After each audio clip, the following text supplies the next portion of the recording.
நேராக களத்தில் இறங்கி சண்டை போடுற கேஸு. வா பார்த்துக்கலான்னு கேட்குறவங்க என்ட்ரி அப்போவே ஒரு ஸ்டேட்மெண்ட்டை கொடுத்தாங்க. பெங்கால்காரங்களை யார் மதிக்கிறாங்களோ அவங்கள தான் பிடிக்கும் அப்படின்னு ஒரு ஸ்டேட்மெண்ட்டை நேராக ஆளுநர் ரவிகிட்டே சொன்னாங்க. அப்படின்னா என்ன அர்த்தம்னா, தேவையில்லாமல் இங்கே வந்து ஆடாத, நீ தமிழ்நாட்டில் ஆடின கதையெல்லாம் எங்களுக்கு தெரியும், அங்கே இருக்கிற மாதிரி இங்கே இருந்தேன்னு சொன்னால் சரியாக இருக்காது, பார்த்து இருந்துக்குங்கன்னு சொன்ன ஸ்டேட்மெண்ட் மாதிரி தான் அந்த அம்மையார் சொன்ன ஸ்டேட்மெண்ட் இருந்துச்சு. அவர் அந்த மாநிலத்துக்கு செய்திருக்கக்கூடிய அக்கிரமங்கள், எஸ்ஐஆரில் அவங்க கொண்ட அணுகுமுறை, நீங்கள் என்ஆர்சி சிஏ எல்லாம் அவங்க வந்து இம்ப்ளிமெண்ட் பண்ணுறதுக்கு பண்ண முயற்சி, தேவையில்லாமல் அந்த மாநிலத்துக்குள்ளார புகுந்து பண்ண குழப்பங்கள், பாரதிய ஜனதா அங்கே இருக்கக்கூடிய நெய்பரிங் மாநிலங்களில் அஸ்ஸாமில் நாகாலாந்தில் நடந்துக்கிட்ட விதம், இது எல்லாமே deserves to be treated like that மாதிரி தான் எனக்கு தோணுது. அந்த அம்மையாருக்கு அது பிடிக்கல, நீ முறையாக நடந்துக்கிட்டு அந்த அம்மா ஏன் அப்படி நடந்துக்க போகுது? தமிழ்நாடு, கேரளா, வெஸ்ட் பெங்கால், மகாராஷ்டிராவில் ஒரு போர்ஷன், ஒரிசா, இந்த செக்டரில் இந்த பூர்வகுடியில் ஒத்துக்காது. இதில் ஒருவேளை இந்த கட்சியில் இருக்கக்கூடியவர்கள்லாம் உடச்சி அந்த கட்சியே ஒன்று இல்லாமல் பண்ணி அதிலிருந்து சதி வேலையினால் ஒரு ஆட்சி உருவாகுவதற்கான வாய்ப்பு இருக்கும்படி மக்கள் மேண்டேட்டில் ஜெயிக்கவே மாட்டாங்க. தேர்தல் இன்னும் வராது. அங்கே பிரச்சனைகளை பெருசுப்படுத்தி மக்களெல்லாம் பிரிவினை திட்டங்களை பயன்படுத்தி மக்களை பிரித்து தான் மட்டும் ஒரு பெரிய மெஜாரிட்டி மாதிரி காட்டி தேர்தலில் ஜெயிக்கிறதுக்கான வேலையை பார்க்குற ஒரு பார்ட்டி. அந்த தப்பு செய்யறதுக்கு அவங்களுக்கு தப்பு செய்கிறவங்க தான் வேணும், வேற நியாயம் பேசுகிறவங்க அவங்களுக்கு தேவைப்படாது. பிஜேபியில் யாராவது ஒரு நல்ல லீடரை காட்டியிருங்களா பார்க்கலாம்.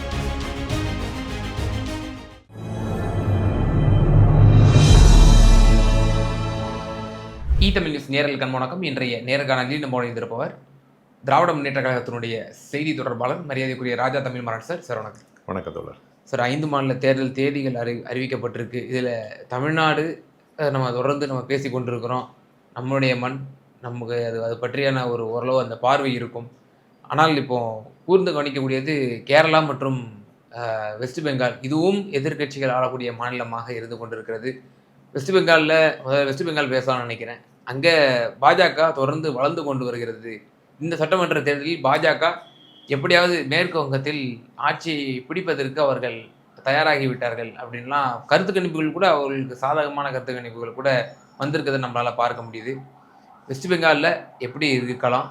அம்மையார் மம்தா தீதி அவர்கள் 15 ஆண்டுகள் ஆண்டிருக்காங்க. ஸோ 5 வருஷம் ஆண்டாலே ஆன்டி இன்கம்பன்சின்னு சொல்லுவாங்க. 15 வருஷம் ஆச்சு. எப்படி பார்க்க? ஜோதிபாஸ் ஐயா கிட்டத்தட்ட 25 வருஷம் ஆண்டாரு. அந்த மாநிலம் ஒரு வித்தியாசமான மாநிலம். நீங்கள் சாமானியர்களோடு வாழ்கின்றவர்களை ரசிக்கின்ற மாநிலம், கம்யூனிசம் வலுவாக இருக்கக்கூடிய மாநிலம். அந்த மக்களுடைய மனநிலை வந்து ஒரு பெரும் பணக்காரர்களை ஆதரிக்கிற ஒரு மனநிலையில் வரவே வராது. அதே மாதிரி தீதியும் பார்த்தீங்கன்னா இன்றைக்கும் வந்து தெருவோரங்களில் தான் வசிக்கக்கூடிய வீடு வச்சுருக்கிறவங்க, சாமானியராக தான் இருந்துக்கிட்டு இருக்காங்க. அந்த பெரும்போக்கெல்லாம் அவங்ககிட்ட கிடையாது. இன்னமும் டக்குன்னு ஏதாவதுன்னா நேராக களத்தில் இறங்கி போராடுற ஒரு கேரக்டர். நீங்கள் என்னுடைய பார்வையில் வந்து இங்கே இருக்கக்கூடிய ஆளுநர் ரவி அவர்களை அங்கே மாற்றுறதை நீங்கள் கவனிச்சிருப்பீங்க. அப்படின்னா ஏதேனும் சதித்திட்டத்தை அரங்கேற்றுவதற்காக ஆளுநர் மாற்றப்பட்டிருக்கலாம். இல்லை, காதலன் பட கதை தான் அதெல்லாம். ஒரு கவர்னர் என்னெல்லாம் பண்ணுவார்னு அந்த பிரபுதேவா படத்தில் பார்த்தோம். ஒரு தேர்தலில் பிரச்சனையெல்லாம் கிளப்பி எல்லாம் பண்ணு அப்படிங்கிற மாதிரி அந்த டிசைனில் இருக்கக்கூடிய கேரக்டராக தான் ரவி அவர்கள் இருந்துக்கிட்டு வந்தாங்க. தமிழ்நாட்டில் செல்லுபடி ஆகலை. இங்கே வந்து கொஞ்சம் கௌரவமாக நடத்துனாங்க. ஏன்னா நம்ம கொஞ்சம் பண்பட்ட நாகரிகம் உள்ளவர்கள். ரொம்ப கௌரவமாக நம்ம சிஎம் வந்து நேரடியாக விமர்சனங்களை வைக்க மாட்டார், கடுமையாக நடந்துக்க மாட்டார், கருத்தியல் ரீதியான போராட்டம் கட்டு வைப்பார். ஆனால் தீதியெல்லாம் அப்படி இல்லை. நேராக களத்தில் இறங்கி சண்டை போடுற கேஸு. வா பார்த்துக்கலான்னு கேட்குறவங்க என்ட்ரி அப்போவே ஒரு ஸ்டேட்மெண்ட்டை கொடுத்தாங்க. பெங்கால்காரங்களை யார் மதிக்கிறாங்களோ அவங்கள தான் பிடிக்கும் அப்படின்னு ஒரு ஸ்டேட்மெண்ட்டை நேராக ஆளுநர் ரவிகிட்டே சொன்னாங்க. அப்படின்னா என்ன அர்த்தம்னா, தேவையில்லாமல் இங்கே வந்து ஆடாத, நீ தமிழ்நாட்டில் ஆடின கதையெல்லாம் எங்களுக்கு தெரியும், அங்கே இருக்கிற மாதிரி இங்கே இருந்தேன்னு சொன்னால் சரியாக இருக்காது, பார்த்து இருந்துக்குங்கன்னு சொன்ன ஸ்டேட்மெண்ட் மாதிரி தான் அந்த அம்மையார் சொன்ன ஸ்டேட்மெண்ட் இருந்துச்சு. அப்போ வரவேற்பே அவருக்கு அப்படி இருக்கும்போது லைட்டாக உறுதியாக சொல்கிறேன், யாராக இருந்தாலும் ஒரு ஜர்க்கு கொடுக்கும். இங்கே இருக்கிற மாதிரி உங்களுக்கு ஆளுநர் போஸ்ட் மேலே ஆட்சேபனை இருக்கலாம், நம்ம தீதி பற்றி கேட்குறேன். ஆனால் இப்படிப்பட்ட ஒரு அணுகுமுறைங்கிறது இல்லை, இது சரியான அணுகுமுறையா? அந்த மாதிரி குடியரசுத் தலைவர் மேற்கு வங்கத்தில் வந்து விசிட் பண்ணுறாரு. அங்கே வந்து யாருமே அவரை வந்து வெல்கமே பண்ணலை. கேபினெட்டில் இருக்கக்கூடிய மினிஸ்டராவது போகலாம், அவங்களும் போகலை. இப்போ என்ன மாதிரியான அணுகுமுறை மம்தா பானர்ஜி அவர்கள் செய்ய முடியாது? எதிரி தான் நிர்ணயிக்கிறான் எந்த ஆயுதத்தை நாம் எடுக்க வேண்டும் என்பதை. அவர்கள் அந்த மாநிலத்துக்கு செய்திருக்கக்கூடிய அக்கிரமங்கள், எஸ்ஐஆரில் அவங்க கொண்ட அணுகுமுறை, நீங்கள் என்ஆர்சி சிஏ எல்லாம் அவங்க வந்து இம்ப்ளிமெண்ட் பண்ணுறதுக்கு பண்ண முயற்சி, தேவையில்லாமல் அந்த மாநிலத்துக்குள்ளார புகுந்து பண்ண குழப்பங்கள் பாரதிய ஜனதா, அங்கே இருக்கக்கூடிய நெய்பரிங் மாநிலங்களில் அஸ்ஸாமில் நாகாலாந்தில் நடந்துக்கிட்ட விதம், இது எல்லாமே deserves to be treated like that மாதிரி தான் எனக்கு தோணுது. அந்த அம்மையாருக்கு அது பிடிக்கல, நீ முறையாக நடந்துக்கிட்டு அந்த அம்மா ஏன் அப்படி நடந்துக்க போகுது? நீங்கள் சரியாக இருந்தீங்கன்னா அந்த அம்மா ஏன் அப்படி நடந்துக்க போகுது? நீங்கள் போகிறீங்க, உங்கள் இஷ்டத்துக்கு பேசுகிறீங்க. இங்கே இருக்கிற மாதிரி கவர்னர் அங்கேயும் இன்ஸ்பெக்ஷன் போகிற, அதை பண்ணுறேன் இதை பண்ண ஆரம்பித்து பார்த்தாரு. லெஃப்ட் அண்ட் ரைட் வாங்கினாங்கல்ல, கம்முன்னு உட்கார்ந்தாரா இல்லையா? ரொம்ப சிம்பிளாக சொல்லணும்னா, இது கேரளாவுக்கும் பொருந்தும், தமிழ்நாட்டுக்கும் பொருந்தும், வெஸ்ட் பெங்காலுக்கும் பொருந்தும். பூர்வகுடிகள் வாழ்ந்த மீண்டும் மீண்டும் என்னால் இதையே சொல்கிறாப்புல அப்படின்னு நினைக்க வேண்டாம். அவங்களுக்குன்னு ஒரு சுயமரியாதை இருக்குது, அவங்களுக்குன்னு ஒரு அடையாளம் இருக்குது. நீங்கள் அதை டச் பண்ணீங்கன்னா கண்டிப்பாக சொல்கிறோம் ஒத்துக்க மாட்டாங்க. இந்த மாதிரி இடங்களில் அவங்க போக்கில் இருந்துறது தான். அந்த மாநிலத்தினுடைய நலன் சார்ந்தவர்களாக இருந்தால் இந்த மக்கள் மாதிரி கொண்டாடுகின்றவர்கள் வேறு யாருமே கிடையாது. தமிழ்நாட்டுக்கு நீங்கள் நல்லது செஞ்சீங்கன்னா நம்ம மக்கள் அப்படி கொண்டாடுவாங்க. வெஸ்ட் பெங்காலுக்கு நீங்கள் திட்டங்கள் அறிவித்து யார் ஆண்டா என்ன, அதுவும் இந்தியாவில் இருக்கிற ஒரு பகுதி தானே, அவங்ககிட்ட நம்ம வரி வாங்குற உரிமை இருக்கும் பொழுது அவங்களுக்கு கொடுக்க வேண்டிய உரிமையும் நமக்கு இருக்குல்ல. அந்த மனநிலையில் செயல்பட்டாங்கன்னா அந்த மக்கள் வரவேற்பாங்க. நீங்கள் வெறும் மாற்றாந்தாய் மனப்பான்மையோடு அவர்களுக்கு எப்பவுமே பிரச்சனைகளை கொடுத்துக்கிட்டு, ஆனால் அவங்ககிட்ட இந்த வருமானத்தை பூரா பிடுங்கிக்கிட்டு நீங்கள் ஒன்றிய அரசை நீங்கள் சந்தோஷமாக வச்சுக்கிட்டு இருந்தீங்கன்னு சொன்னால் அது எந்த ரூபத்தில் ஏற்பு இருக்கும்? அது மட்டும் இல்லாமல் அந்த மாநிலத்தை நீங்கள் நடத்துகிற விதமெல்லாம் ரொம்ப அபுரப்டாக மோசமாக இருந்துச்சு. அதிகாரிகளை நடத்துகிற விதமாகட்டும், நீங்கள் ரெய்டை ஈடியை விட்டு எப்படிலாம் போய் பண்ணுனீங்க, கட்சி ஆஃபீஸுக்குள்ளே பூந்து ரெக்கார்டு எடுத்தீங்கல்ல, ஐபேக்குனுடைய ஆமாம் நிறுவனத்தில் உள்ள போய். ஆமாம், நேரம் அந்த அம்மாவே போயிட்டே நகர்றான் என் ஃபைல் எடுத்துட்டு அது பாட்டுக்கு வந்துருச்சு இல்லை, ஒரு மணி நேரம் முன்னாடி என்னடா பண்ணுவீங்கன்னு கேட்குது இல்லை. நீங்கள் அப்படியெல்லாம் பண்ணும்போது அந்த அம்மா ரியாக்ட் பண்ணுறது கரெக்ட் தானே? நீங்கள் அவ்வளோ மோசமாக ட்ரீட் பண்ணீங்கன்னா ஒரு பொலிட்டிக்கல் பார்ட்டியை நீங்கள் ரெக்கக்னைஸ் பண்ணணும். அந்த பீப்புளோட சென்டிமெண்ட்ஸுக்கு நீங்கள் வேல்யூ கொடுக்கணும். நீங்கள் டீசெண்டாக நடந்துக்கிட்டா தான் அடுத்தவன் டீசெண்டாக நடந்துக்குவான். இப்போ நீங்கள் கேட்குறது எப்படி தெரியுமா இருக்கு? உங்களை நான் கெட்ட வாரத்தில் கண்ணாமலாம் திட்டுறேன், உங்களை நான் அடிக்கிறேன், இது ரெண்டு நடந்த பிறகு இல்லை நான் வந்து நியாயமாக தான் நடந்துக்கணும், நான் திருப்பியெல்லாம் அடிக்க மாட்டேன், நான் அவர் மேலே நான் கம்ப்ளைண்ட்லாம் கொடுக்க மாட்டேன், அவருக்கு நான் மரியாதை கொடுப்பேன் அப்படின்னு இருப்பீங்களா என்ன? உங்களுக்கு கோவம் வரும்ல, வார்த்தைகள் தவறாக பேசும்பொழுது உங்களை திட்டுனா, கண்ணிய குறைவான வார்த்தைகள் பேசினா உங்களுக்கு கோவம் வந்துடும்ல. சிவரான் ஒன்று இருக்கு இல்லைங்க, உங்களை அடிச்சோம்னு வச்சுங்க வலிக்கும்ல, ஏன் இப்படி ட்ரீட் பண்ணுறாங்கிற கோவம் வரும்ல. இது இரு நபர்களுக்கு உண்டானது.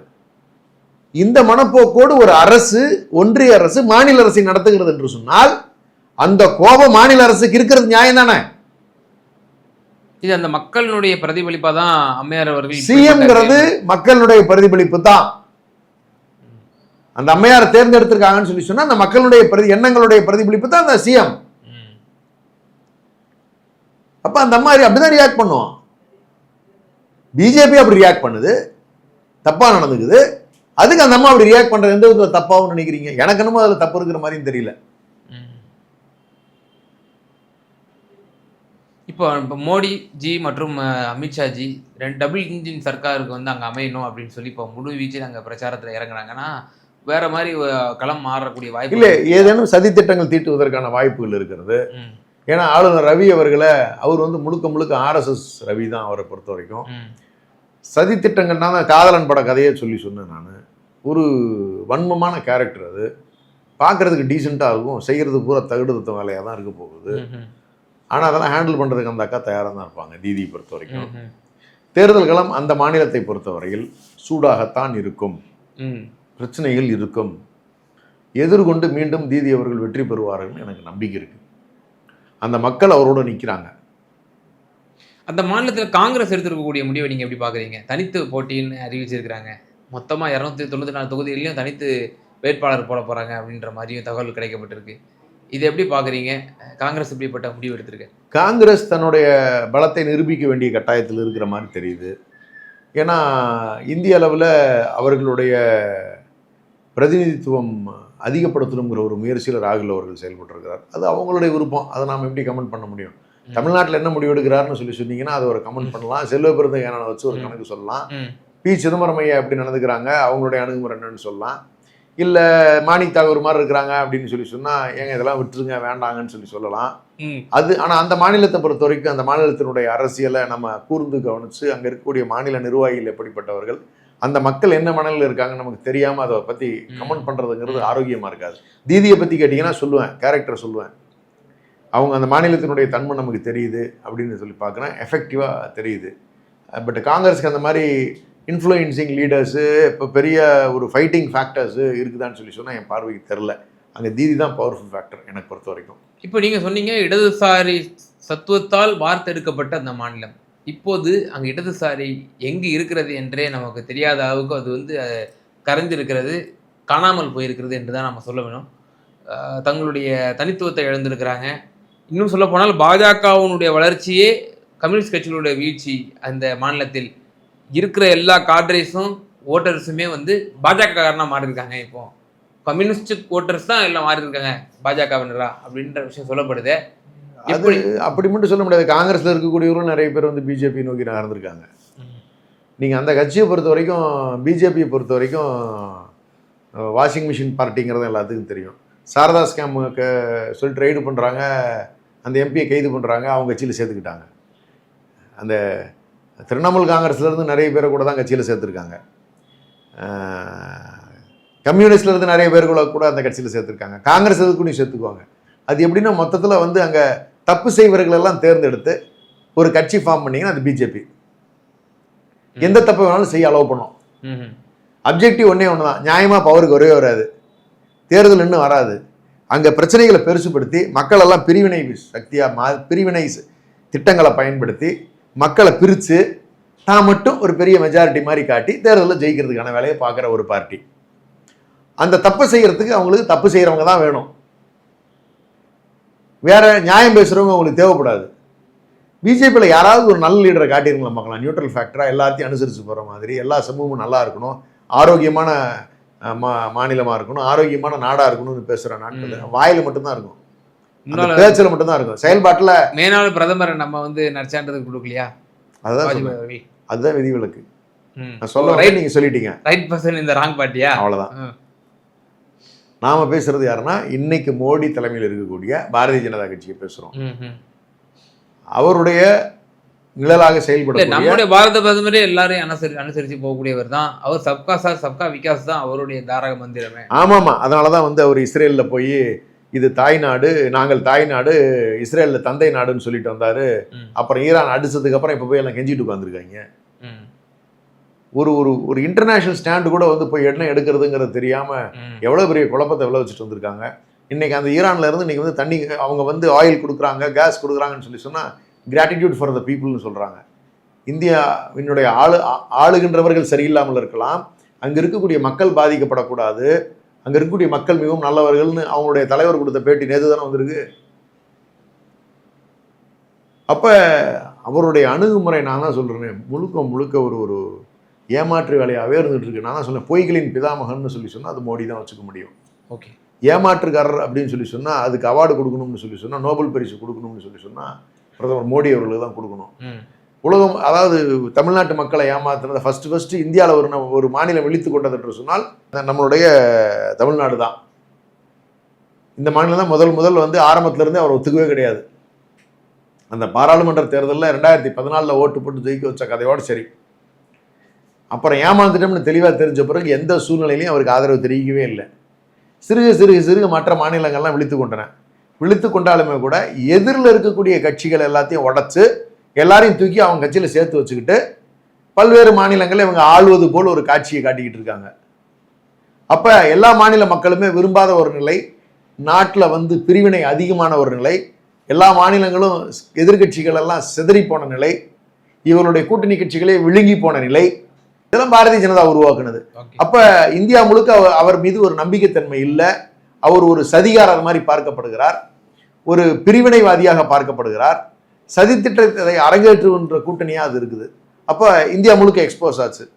இதே மாதிரி பித்தலாட்ட வேலையை உலகம் முழுக்க செஞ்சாரு. அதுல எக்ஸ்போஸ் ஆனதை இன்னைக்கு அதானி எல்லா பக்கமும் வாங்குற அடி, எல்லா நாடுகளுமே இந்தியாவை புறக்கணிக்கிற ஒரு சூழல். அப்ப முழுக்க முழுக்க சொல்றேன், அந்த தலைமை மிகப்பெரிய உச்சத்தை தொட்டுச்சு, பெரிய நம்பிக்கையை கொடுத்துச்சு. இந்தியா வந்து ஒரு பெரிய சிங்கப்பூர் மாதிரி மாத்திருவாரு, பெரிய வளர்ந்த நாடா மாத்திருவாரு, அது இதுன்னு சொல்லி எல்லா கற்பனை கோட்டைகளும் 2014 கட்டுச்சு. அதை ஒரு பீரியட்ல ஃபைனல் பண்ணிட்டு சரி மீண்டும் வந்து கருப்பு பணத்தையெல்லாம் அடுத்த ரவுண்டு கொண்டு வந்து கொடுத்துருவார், நம்மளாம் பெரிய பணக்காரர் ஆயிடுவோம், நம்ம நாடு பெரிய வளர்ந்த நாடாயிரும்னு பார்த்தா கடைசி அதானி மட்டும் அம்பானி மட்டும் இவனுங்கெல்லாம் மட்டும்தான் பெரிய பணக்காரன் ஆனாங்க. மக்கள்லாம் இன்னைக்கு வந்து அதே ஏழ்மை நிலையில இன்னும் மோசமான நிலைக்கு போயிருக்காங்க, நாடு சீரழிஞ்சு தான் போயிருந்திருக்கு. அப்படிப்பட்ட ஒரு நிலை தான் வந்து இந்தியாவை பொறுத்த வரைக்கும் பிரதமருக்கு இருக்கே ஒழிய அவர் எங்க போனாலும் அது விளங்க போறது இல்லை. இது எனக்கு ஒரே ஒரு கேள்வி. இப்போ கேரளா மாநிலம் நம்மளுடைய அண்டை மாநிலமா இருக்கு, அங்க 2 கட்சிகளுமே உங்க கூட்டணியில் இருக்கிறாங்க, கம்யூனிஸ்ட் மற்றும் காங்கிரஸ் இரண்டும் நேர் எதிராக அங்கே ஃபைட் செய்யக்கூடிய ஒரு தன்மை. பாஜக முதல் முறையாக ஒரு எம்பியை வந்து அங்கே வென்றெடுத்திருக்கிறார்கள். கார்பரேஷன் திருவனந்தபுரம் இடையில லோக்கல் பாடிஸையும் வந்து அவங்க பிடிச்சிருக்காங்க, அது குறிப்பிடத்தக்க விஷயம். இப்போ பாஜகவும் நல்ல ஒரு பெர்ஃபார்மன்ஸ் கொடுக்கும் அப்படிங்கிற ஒரு கருத்து சொல்லப்படுது. மேலும் சிபிஎம் அங்கே வந்து ஆட்சியை தக்க வைத்து கொள்ளுமா அல்லது இந்த முறை சவால் இருக்குமா? ஏன்னா 10 வருஷம் ஆட்சி செஞ்சுருக்காங்க, பல சார்ஜஸ், கரப்ஷன் சார்ஜஸ் முன்வைக்கப்பட்டிருக்கு, பல விஷயங்கள் அங்கேயும் ஃபேக்டர்ஸ்லாம் முன்வைக்கப்படுது. எப்படி நீங்கள் பார்க்குறீங்க? அங்கே மீண்டும் அதே ஆட்சியா அல்லது காங்கிரஸ் ஆட்சி வருமா? அந்த மாநிலத்தை பொறுத்த வரைக்கும் ஒரு விஷயத்தை தெளிவாக சொல்கிறேன், இஸ்லாமியர்கள் அதிகம் வாழக்கூடிய ஒரு மாநிலம், கிறித்துவர்கள் அதிகமாக இருக்கக்கூடிய மாநிலம், மிகப்பெரிய அளவில் மிடில் ஈஸ்டோட வர்த்தக தொடர்பில் இருக்கக்கூடிய மாநிலம், நெருங்கிய தொடர்பில் இருக்கக்கூடிய மாநிலம். அதற்கு காரணம் 2000 ஆண்டுகளாக வர்த்தக தொடர்பு ஐரோப்பா கண்டத்திலிருந்து மிடில் ஈஸ்டில் இருக்கக்கூடிய அரேபிய நாடுகளிலிருந்து வர்த்தக தொடர்பில் பெரும் பங்களிப்பாற்றி இருக்கக்கூடிய மாநிலம் வந்து இன்றைய கேரளா, அன்றைய தமிழ்நாடு, திராவிட நிலப்பரப்பு. இப்போ ஒரு விஷயம் நீங்கள் தெளிவாக வச்சுங்க, ஒன்று காங்கிரஸ் ஜெயிக்கும், இல்லைன்னா கம்யூனிஸ்ட் ஜெயிக்கும், போட்டி இவங்களுக்குள்ள தான் இருக்கும். எந்த சூழ்நிலையும் பாஜகவை அலோவ் பண்ண மாட்டாங்க. அலோவ் பண்ணியிருக்காங்களா மக்கள்? அதான் சொல்றேனே, ஒரு கார்பரேஷன் ஜெயிச்சதெல்லாம் ஒரு பெரிய விக்டரி கிடையாது, ஒரு எம்பி ஜெயிச்சது பெரிய விக்டரி கிடையாது. கட்சி நம்ம அப்படிலாம் சில ஆக்சிடென்ட்ஸ் நடக்க தானே செய்யும், அது மாதிரியான வெற்றியாக தான் இதை பார்த்துக்க முடியும். அந்த மக்கள், மீண்டும் சொல்கிறேன், எந்த ரூபத்திலையும் பாரதிய ஜனதாவை அனுமதிக்க மாட்டாங்க. ஏன்னா அங்கே அவங்க ஏற்கனவே தமிழ்நாட்டில் எப்படி முயற்சி பண்ணாங்களோ, இஸ்லாமியர்களுக்கும் இந்துக்கள் என்று சொல்லி இருக்கக்கூடிய சனாதனத்தை பின்பற்றக்கூடியவர்கள் ஒரு சாராரும் பூர்வகுடிகளாக இருக்கக்கூடியவர்களுக்கும் பெரும் பிரச்சனைகளை உருவாக்குவதற்கான முயற்சிகள் எடுத்தாங்க. அதில் தோல்வியைத்தான் கண்டிருக்காங்க. அங்கே மதக்கலவரங்கள் ஏற்படுவதற்கான சூழலே கிடையாது. உருவாக்க எவ்வளவு முயற்சி பண்ணியுமே இதுவரைக்கும் நடக்கலை, நடக்கவும் நடக்காது. ஏன்னா நான் சொல்கிறேன், அதுதான் முதல்ல நான் பதிவு பண்ணேன், இஸ்லாமியர்கள் அதிகம், கிறித்துவர்கள் அதிகம், அங்கேருந்து அந்த செட்டில்மெண்ட்ஸ் வந்து ரொம்ப அதிகம், closely connected with those countries. அது காரணம் அந்த வர்த்தக தொடர்புகள் 2000 வருடங்களாக இருக்கின்ற அந்த தொடர்ச்சியானது, ஜெனட்டிக்காக அவங்கெல்லாம் அதில் கனெக்டடு. அதனால் பிஜேபியை சவுத் என்றைக்குமே ஏற்றுக்காது. You keep it Karnataka, Andhra, நீங்கள் தமிழ்நாடு, கேரளா, வெஸ்ட் பெங்கால், மகாராஷ்டிராவில் ஒரு போர்ஷன், ஒரிசா, இந்த செக்டரில் இந்த பூர்வகுடியில் ஒத்துக்காது. இதில் ஒருவேளை இந்த கட்சியில் இருக்கக்கூடியவர்கள்லாம் உடச்சி அந்த கட்சியே ஒன்று இல்லாமல் பண்ணி அதிலிருந்து சதி வேலையினால் ஒரு ஆட்சி உருவாகுவதற்கான வாய்ப்பு இருக்கும்போது மக்கள் மேண்டேட்டில் ஜெயிக்கவே மாட்டாங்க. இல்லைங்க, இந்த சின்ன ஒரே ஒரு குறுக்கீடு தான். நீங்கள் தமிழகத்தோடு ஒப்பிடும்பொழுது ஒரு விஷயத்த சொன்னீங்க, அந்த கேள்வி இந்த கேள்விக்கு ஒப்பிடுதல் சரியா என்கிற எனக்கு தெரியல, ஆனால் உங்களோட கருத்தை சொல்லுங்க. எடப்பாடி பழனிசாமி அவர்கள் சிறப்பான ஆட்சியை வந்து திமுகவை அகற்றணும்னு சொல்கிறாரு, அதுக்கு அவர் பிஜேபியினோட குரலாக ஒழிக்கிறாரு அப்படின்ற ஒரு விஷயத்த சொன்னீங்க. நாங்கள் அதை விட சிறப்பாக செய்வோம் அப்படின்னு அவர் மக்கள்கிட்ட போனோம் அப்படின்னு நீங்கள் சொல்லியிருந்தீங்க. இதே சினாரியோ நான் கேரளாவோட ஒப்பிட்டு பார்க்குறேன். ம். காங்கிரஸ் பினராயி விஜயன் கம்யூனிஸ்ட் தோழர் இப்படி ஆட்சி செஞ்சுட்டு இருக்கிறாரு, இதை விட நாங்கள் சிறப்பாக செய்வோம், அல்லது இருக்கக்கூடிய குறை நிறைகளை வந்து சுட்டிக்காட்டி தங்களுடைய வாக்குகளை கேட்கலாம். மாறாக நீங்கள் பிஜேபியினுடைய கைப்பாவை இது கம்யூனிஸ்ட் சிஜேபி, இன்னும் சொல்ல போனால் சிஜேபி கம்யூனிஸ்ட் பார்ட்டி, அதாவது கம்யூனிஸ்ட் ஜனதா பார்ட்டி, நீங்கள் தான் பாஜகவோட கைப்பாவைன்னு சொல்லி விமர்சனம் வைக்கிறது, இது சரியான ஒரு அணுகுமுறை தானா? ஓவரால் இப்போ இந்த விமர்சனம் கேரளாவில் வச்சாலும் தமிழ்நாட்டிலையும் அந்த கருத்து வந்து எதிரொலிக்கும் இல்லையா? ரெண்டு கட்சிகளும் ஒரே. Tamil Nadu is completely different. இங்கே நம்ம லீடர் வி ஆர் பிளஸ்ட். ஏன்னா இந்த ஒரு வருஷம் ஒன்றிணைவோம்லேருந்து நீங்கள் ஒரு பூத்துக்கு கமிட்டி போடுறதுலேருந்து என்டையர் பார்ட்டி நீங்கள் தேர்தல் அறிவிச்சா கூட இல்லை, தமிழ்நாடு கூட நம்ம பிரித்து பார்க்கலாம். ஏன்னா மாநிலத்துக்கு தகுந்தவாறு அந்த கூட்டணி என்பது அமைகிறது. கரெக்ட். நீங்கள் அதே காங்கிரஸ் கம்யூனிஸ்ட் நம்மளோட கூட்டணியில் இருக்காங்களே. எஸ், அதான் வித்தியாசமான மனநிலை. ஆமாம், மனநிலை. கேரளாவில் இப்படிப்பட்ட ஒரு விமர்சனத்தை முன்வைக்கிறார் திரு ராகுல் காந்தி அவர்கள். கம்யூனிஸ்ட் தோழர்கள் உங்களுக்கு நல்லா தெரியும் அவங்க எந்த அளவுக்கு வந்து தீவிரமான ஆர்எஸ்எஸ் பாஜக எதிர்ப்பாளர்கள் என்று. ஆனால் அந்த ஆர்எஸ்எஸ் பாஜக எதிர்ப்பாளர்கள் வந்து சிஜேபி கம்யூனிஸ்ட் ஜனதா என்ன ஒரு காரணமா இருக்கலாம்னு நினைச்சா, ராகுல் காந்தி சொல்றாரு பிராமணர்களுடைய ஊடுருவல் எங்கேனும் கம்யூனிஸ்ட் பார்ட்டியில் அதிகமாக இருக்கோ, அந்த இன்ஃப்ளூயன்ஸ்னால வந்து ஏதேனும் குளறுபடிகள் வருமோ அப்படின்னு ராஜீவ் காந்தி அவர்கள் நினைப்பதற்கான வாய்ப்புகள் இருக்கு. ராகுல் காந்தி அவர்கள். ஆமா, ராகுல் காந்தி அவர்கள் காங்கிரஸ் கட்சியில சுத்தமா இல்லவே இல்லையா அந்த லாபி? அந்த பாதிப்பு அவருக்கும் இருக்கிறதுனால அதை சொல்லியிருப்பாரு. அதே ஆர்எஸ்எஸ் திரு ராகுல் காந்தி அவர்களே பாதிக்க. ஆர்எஸ்எஸ் அல்ல, பிராமணர்கள் செய்கின்ற சூழ்ச்சி அந்த மாதிரி பெரிய கட்சிகளுக்குள்ள புகுந்துக்கிட்டு பல்வேறு சூழ்நிலைகள்ல கடந்த காலங்களில் குழப்பம் விளைவிச்சதை நம்ம வந்து பார்த்துருக்கோம். அது மாதிரியான நிகழ்வுகளை வச்சு அவர் ஏதோ அந்த மாதிரி சொல்லியிருக்கிறது கூட வாய்ப்பு இருக்கலாம், யாருக்கு தெரியும். இன்னும் டீப்பாக பார்த்தா தான் தெரியும் யார் முடிவுகள் எடுக்கிறாங்க, அந்த கட்சியில் எத்தனை அந்த அந்த சதிவிலை பின்னக்கூடிய அந்த சமூகத்தை சார்ந்தவர்கள் என்னென்ன விளையாட்டுகள் விளையாடுறாங்க, சித்து விளையாட்டுகள் செய்கிறாங்க, எப்படியெல்லாம் கதை கட்டுகிறார்கள்ங்கிறத போக போக பார்த்தா தான் புரியும். அதனால அதுக்குள்ள நம்ம கமெண்ட் பண்றதை விட அவங்களுடைய ரோல் எப்படி இருக்குது அப்படின்னு பார்க்கணும். பினராயி விஜயன் தோழர் பதிலடி கொடுக்குறாரு, யாரை வந்து நீ பிஜேபி கை கூலிங்கிற? உங்க ராஜீவ் காந்தி தான் அலகாபாத் நீதிமன்றம் பாபர் மசூதியை மூடு, யாரையும் வந்து சிலன்யாசம் எல்லாத்தையும் நீ இது பண்ணி மூடு அப்படின்னு சொன்னதுக்கு வந்து 87 என்று என்னோட நினைவு சரியாக இருக்கு. அப்போ நீ உங்க ராஜீவ் காந்தி தான் திறந்து வழிபாடு செய்ய சொன்னவர் இந்துக்களை அப்படின்னு சொல்லி நரசிம்மராவ் பீரியட்ல தானே இடிக்கப்பட்டது. இதாவது அவர் வந்து சுட்டி காட்டுறாரு தோழர். அதான் சொல்றேன், அவங்கள பொறுத்த வரைக்கும் அந்த மாநிலத்தினுடைய அவங்க 2 பேரும் போட்டி போட வேண்டிய கட்டாயம். அவர்கள் ஒருத்தரை தாக்கிக் கொள்ளுகிறார்கள். அந்த மாநிலத்திற்கு எது தேவை, மாநிலத்தினுடைய திட்டங்களை பிரதிநிதித்துவப்படுத்தி 2 பேரும் பேசுனாங்கன்னா அங்கே ஆரோக்கியமான அரசியலாக இருக்கும். தேசிய அரசியல் எடுத்து பேசுனா நிறைய பிரச்சனைகளுக்கு முடிவே வராது. தமிழ்நாடு போல மாநில அரசியல் எடுத்து பேசுறது தான் 2 கட்சிக்கும் நல்லதுன்னு நான் நினைக்கிறேன். நிச்சயமா பல்வேறு விவகாரங்களில் எங்கள் நேயர்களுக்கு ரொம்ப தெளிவாக உங்களோட கருத்துக்களை பயந்தீங்க. ரொம்ப நன்றி. நன்றி தோழர்.